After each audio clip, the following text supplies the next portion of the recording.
Adelante, senadora. Muchas gracias, presidente. Compañeras y compañeros, en octubre del año pasado, la Suprema Corte de Justicia de la Nación analizó las reformas legales aprobadas por la mayoría parlamentaria en esta misma Asamblea para establecer la prisión preventiva de oficio en casos de delincuencia organizada y amenazas a la seguridad nacional. En ese contexto, la mayoría de las ministras y los ministros coincidieron en que el Congreso excedió sus atribuciones al pretender ampliar en la legislación secundaria el catálogo constitucional de ilícitos que ameritan la prisión preventiva oficiosa. Y apenas ayer, la primera sala del máximo tribunal determinó que las personas juzgadoras pueden revisar la prisión preventiva oficiosa cuando su duración haya rebasado el plazo constitucional de 2 años. El fallo consideró que se trata de una medida profundamente restrictiva del derecho a la libertad personal de los imputados en el proceso penal, por lo cual debe ser revisable a la luz de las condiciones de quien debe ser juzgado en un plazo razonable. Y estas consideraciones no son casuales, no obedecen a una idea personal o individual de las y los ministros. Son el resultado de la interpretación constitucional a la luz de la protección de los derechos de las personas. El artículo 1 de la Constitución, los tratados internacionales sobre derechos humanos suscritos por el Estado mexicano y la jurisprudencia de la Corte Interamericana de Derechos Humanos establecen con toda claridad que la prisión preventiva es una medida cautelar excepcional que solo puede dictarse cuando existe un riesgo comprobado de que la persona imputada evadirá la acción de la justicia o afectará la investigación. La previsión a priori del legislador sobre la gravedad del delito no es elemento suficiente para dictar la prisión preventiva oficiosa, es decir, de manera automática y desvinculada del caso y de los derechos de la persona y del interés de la sociedad. Esta norma violenta 2 derechos fundamentales, el de la libertad personal y el derecho a la presunción de inocencia, y equivale a una condena privativa de la libertad sin haber juicio ni sentencia. La reforma constitucional que se aprobó en la legislatura pasada y a la cual muchos de nosotros nos opusimos, amplió el catálogo de delitos sujetos a prisión preventiva oficiosa y constituyó un retroceso en la consolidación del modelo de justicia penal acusatorio que se ha implementado en nuestro país desde 2008. La aplicación de una medida cautelar excepcional como una regla general establecida por el legislador constitucional distorsiona el sentido original de la reforma de 2008, la transformación del sistema de justicia penal para hacerlo acorde con el máximo respeto a la dignidad humana.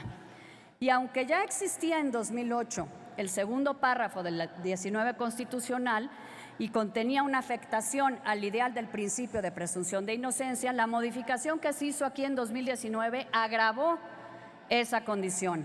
¿Y qué decir de las reformas a la legislación secundaria que ampliaron aún más el catálogo de ilícitos que ameritan la prisión preventiva oficiosa hasta un número inadmisible en un verdadero Estado de Derecho? Compañeras y compañeros, con base en estas consideraciones y la coparticipación solidaria y convencida de mis compañeras y compañeros de este Senado que la han suscrito, particularmente de mi coordinador, el senador Miguel Ángel Osorio Chong, presento esta iniciativa con proyecto de decreto que tiene como propósito fundamental suprimir la medida cautelar de prisión preventiva oficiosa en el texto constitucional y como resultado implícito la generación de las responsabilidades que ante la persona imputada de la comisión de un delito deben adoptar tanto el Ministerio Público como las personas juzgadoras.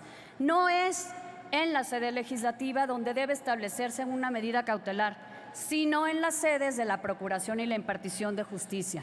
El Ministerio Público presentando argumentos y datos de prueba para que la medida sea dictada y el juez con la ponderación del caso para que su carácter sea excepcional y conforme a las circunstancias de la víctima, la sociedad y la persona imputada. No se pretende que quien comete un delito y es encontrado responsable no enfrente la acción de la justicia y cumpla una condena. Simplemente se confirma su derecho a que se valoren las circunstancias del caso antes de que sea privada la persona de su libertad sin enfrentar el proceso. Tampoco se pretende suprimir la prisión preventiva como una medida cautelar. Se reconoce que bajo ciertas condiciones es necesaria y puede ser conveniente. Lo que se pretende es que sea una medida verdaderamente excepcional.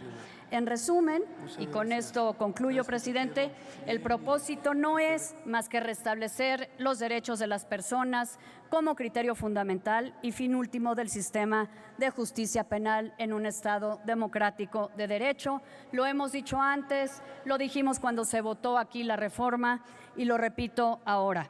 Si queremos mejorar el sistema de procuración e impartición de justicia, si queremos abatir la impunidad, la inseguridad y la falta de justicia, hagamos un análisis serio e integral de todo el sistema, revisando el diseño institucional, las atribuciones, competencias, capacidades, resultados, derechos y obligaciones de todos, de los ministerios públicos y fiscales, los peritos, las policías, las personas juzgadoras, las cárceles, los centros penitenciarios y, sobre todo, los derechos de las personas, las víctimas y los presuntos responsables, pensando en todo momento en el país que debemos y queremos tener, en el marco del respeto a los derechos humanos y al Estado democrático de derecho. Muchas gracias. Es cuanto, presidente.